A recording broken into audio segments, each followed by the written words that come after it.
What's going on YouTube? Welcome back to the channel. Today I am ranking the best and worst weapons in Halo Infinite. As always, before we get started, be sure to like this video and subscribe to the channel. But without further ado, I'm Brad from Last Call Gaming. Let's tap into it.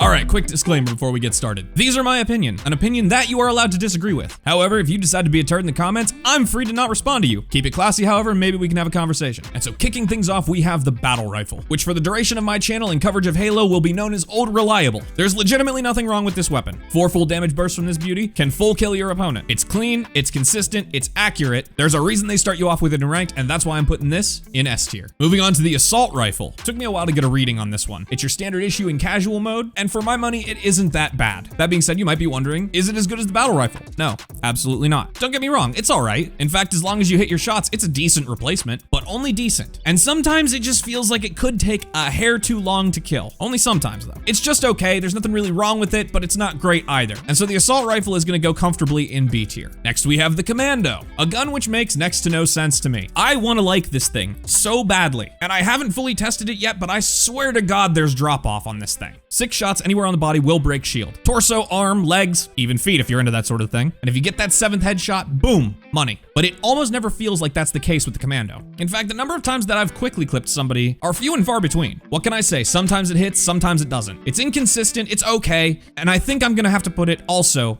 in B tier. Moving on, we've got the Pulse Carbine. And y'all, I don't know whose idea this weapon was, but it is hot trash. I've 3-starred this thing in the academy. And when I did so, I was like, oh, this might be viable. And then I took it out into the real world scenario and I was like, man, this thing sucks. It just never feels right. I could be beaming down another player, and I swear to God, it's like I'm hitting them with a pillow. Yes, I know that the projectiles sort of track the target, but do they? Because if anything, it feels like they just sort of go around the target. You're welcome to prove me wrong, but for my money, I'm putting this bad boy in D tier, with an emphasis on bad. Up next, we have the shotguns and the shotgun-like things, starting with the Bulldog, a weapon which has been pretty divisive online. Either you love it or you hate it. So let's run at it by the numbers. 2 shots in the effective range of this weapon will kill you. A shot and a melee from this weapon will kill you. In its effective range, which is very, very close, this gun is S tier. Outside of its effective range, it is C tier at best, and I'm willing to acknowledge that it ain't great. So stick to its effective range, and trust me, you will profit. This thing is good. It hits like a train. It is a great secondary if you're super aggressive. And so balancing it out between its S and C tier qualities, the Bulldog is going in A tier. Moving right along, we have the Heat Wave, which I feel some type of way about. The Heat Wave has 2 fire modes, a vertical person-shaped one, and a horizontal one that I'm not sure why you're using. In vertical fire mode, 2 well-placed shots will vaporize your opponent. In horizontal fire, you'll tickle them. And let's not forget the incredibly elusive yet oh so satisfying bank shot. The gun's strange, I gotta give it that, but it ain't that bad. A little bit of practice at leading your shots with this thing and you're gonna nuke people. Just stay away from the horizontal fire mode and this thing will suit you just fine. And for that reason, I'm putting it in B tier. Before we start talking about pistols, a little bit of shameless self-promotion. According to my YouTube stats, a painfully large number of my viewers are not subscribed to this channel. So if you like this video and you wanna see more of it, hit that button down below. It's completely free, helps me out, you get new content, win freaking win, baby. Moving on.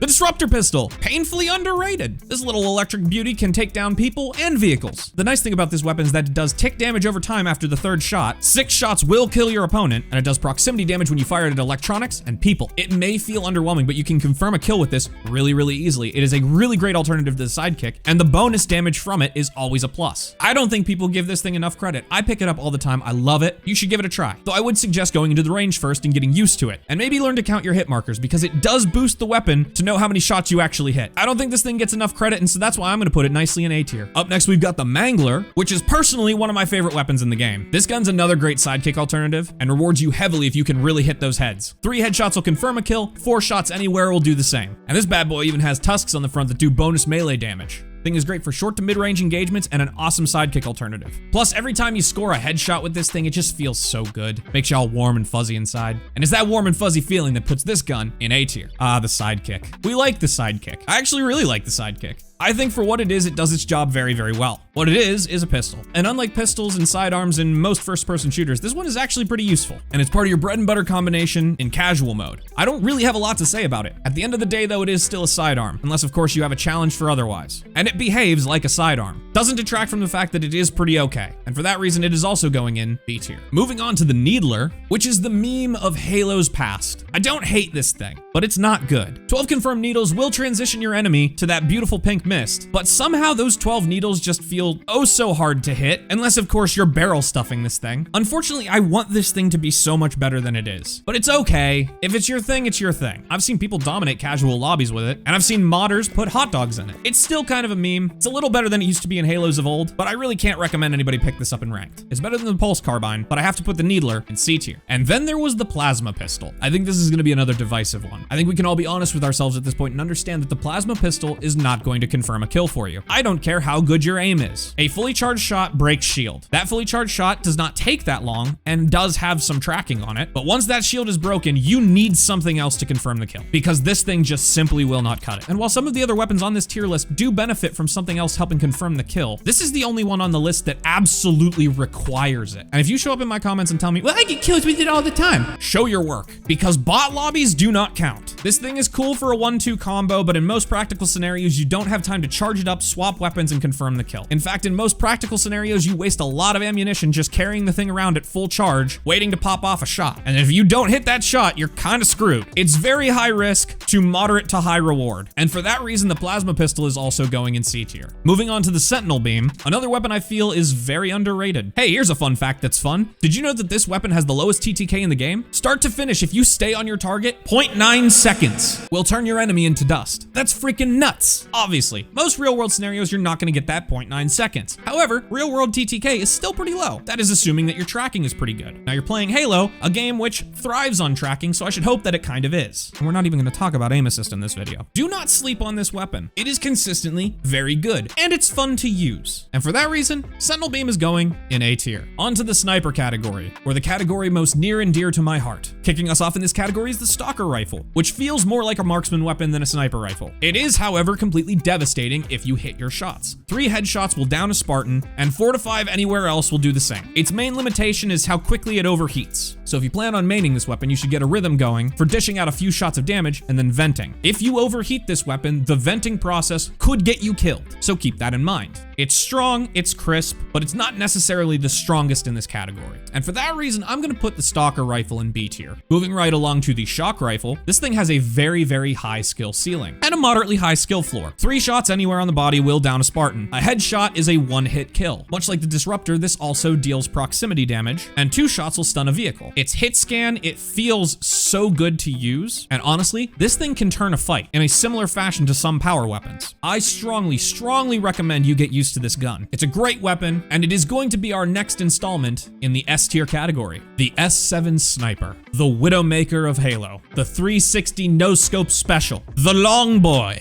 I love this thing, y'all. This is probably one of my favorite weapons in the game. There are few things in life more satisfying than hitting a no-scope shot from halfway down range. And don't even get me started on the trick shots you can do with this thing. There's a reason it's a power weapon, and there's a reason that it's basically an objective on its own right. This is right up there with the other weapons that can turn a fight in this game, and for good reason. Has a little bit of a learning curve, but who doesn't want to learn a weapon with 1-shot headshot potential and a guaranteed 2-shot kill? Another fun fact that's super fun, someone tested how many people you could collat with this weapon. The S7 Sniper can kill 22 people in a straight line if you headshot one of them the whole way through. I mean, come on, it's crazy. I love this game. Enough said, S7 is S tier. The Spanker. Great weapon. Kills vehicles real good, kills Spartans real dead. However, in anything other than close range, it's kind of easy to dodge. In fact, at certain ranges, if you get hit with this thing, it's kind of on you, but it is very good, and it is very strong, and it is another weapon that in ranked especially, you need to play like it's an objective. Because this thing, particularly in 4v4 matchups, can really turn a fight really quickly. That's why in ranked, they only give you 2 shots with it. Fair and balanced, am I right? Not much else to say.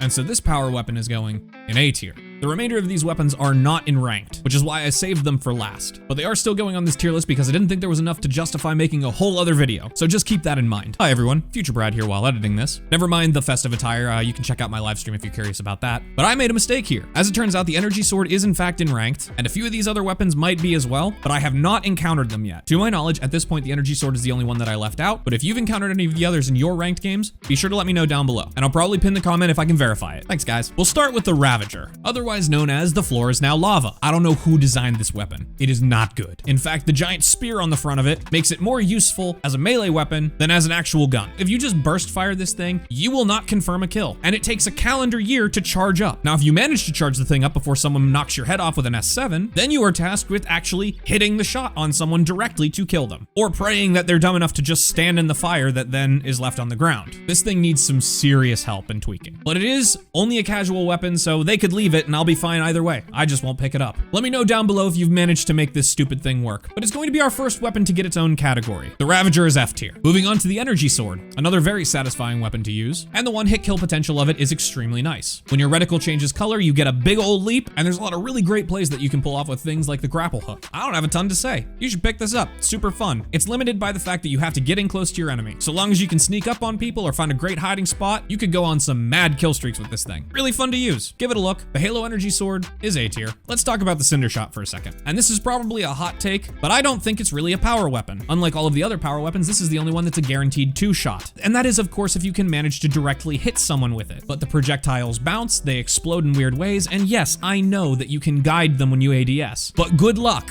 For the life of me, I cannot get this thing to hit anything. And it will fail you most of the time when you need it not to. This is another one I'm glad they kept from ranked, because it's just not consistent enough. It can sometimes feel broken, but most of the times it just feels disappointing. And so for my money, I'm putting the Cinder Shot in C tier. Moving on to a weapon that actually does what it's supposed to do, we have the Hydra, another grenade launcher that can lock onto things and has a much better place in big team battle than in any of the other game modes in Halo Infinite. And what I mean by that is this thing absolutely shreds vehicles. It is a bit of a letdown against other Spartans, but the absurd lock-on range to vehicles can absolutely melt wasps. As an anti-vehicle weapon, it makes a great sidearm in big team battle, though I wouldn't pick it up if you're trying to 1v1. And definitely do not take that fight up close. As an anti-vehicle, it's S tier. Anti-infantry, it's probably more like D tier. I'm gonna balance that out and put it in B tier. Now we're gonna talk about the most satisfying weapon in almost every first-person shooter ever. I mean, like, this is right up there with the Kraber in Apex. The Skewer has a big old melee weapon on the front and deals exclusively in sharp, pointy sticks. It is impossible to not smile while using this weapon. Point Skewer at vehicle, vehicle go bye-bye. Point Skewer at Spartan, Spartan go bye-bye. This is hands down one of my favorite weapons in the game, and while I don't think it's quite as good as the S7, it is significantly better than A tier, and so I'm going to honor this weapon by giving it its own tier in between.